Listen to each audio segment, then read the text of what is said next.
কৃষ্ণ, বুদ্ধ, খ্রিস্ট,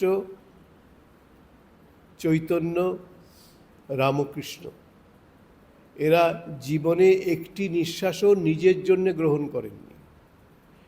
সাংঘাতিক কথা, একটি নিঃশ্বাসও নিজের জন্য গ্রহণ করেননি। আর আমরা কি করি? আমরা প্রতিটি নিঃশ্বাসই নিজের জন্য গ্রহণ করি। যেদিনকে নিঃশ্বাস বন্ধ হবে সব শেষ হবে। কিন্তু বুদ্ধ এমন একটি মহামানব, তিনি একদিন চলে গেছেন পৃথিবী ছেড়ে, শেষ নিঃশ্বাস ত্যাগ করেছেন আমরা বলবো, কিন্তু তিনি এখনো জীবিত,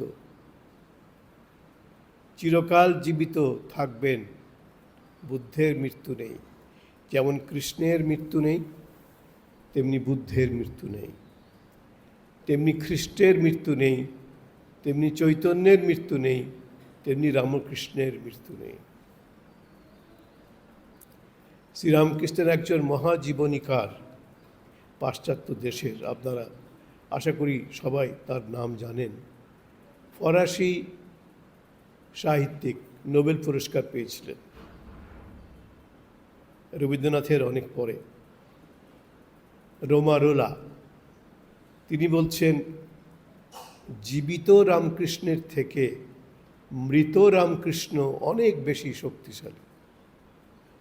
জীবিত রামকৃষ্ণকে কজন জানত? আজকে যে রামকৃষ্ণ চলে গেছেন, পৃথিবীর নিয়মে মৃত হয়ে গেছেন, সেই রামকৃষ্ণ আজকে সারা পৃথিবী জানে, সারা পৃথিবী। এই রামকৃষ্ণের মৃত্যু নেই, যেমন চৈতন্যের মৃত্যু নেই, মোহাম্মদের মৃত্যু নেই, খ্রিস্টের মৃত্যু নেই, বুদ্ধের মৃত্যু নেই, তেমনি শ্রীরামকৃষ্ণেরও মৃত্যু নেই। মৃত্যুকালের নিয়মে তাঁর শরীরে এসেছে, বুদ্ধের জীবনেও এসেছে, চৈতন্যের জীবনেও এসেছে, খ্রিস্টের জীবনেও এসেছে, মোহাম্মদের জীবনেও এসেছে। এরা হচ্ছে জগতের মহাপুরুষ। যে নামগুলি বললাম, তারা হচ্ছেন জগতের ধর্মগুরু এবং জগতের সর্বশ্রেষ্ঠ মহাপুরুষ। কেউ কারোর থেকে বড় নন, কেউ কারোর থেকে ছোট নন, সবাই মহান।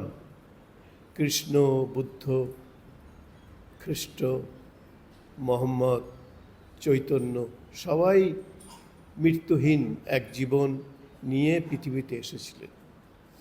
তো আজকের দিনে ভগবান বুদ্ধ এসেছিলেন। আজকের দিনেই স্বামী বিবেকানন্দ পৃথিবীতে একটি নতুন ধর্মসংঘের প্রতিষ্ঠা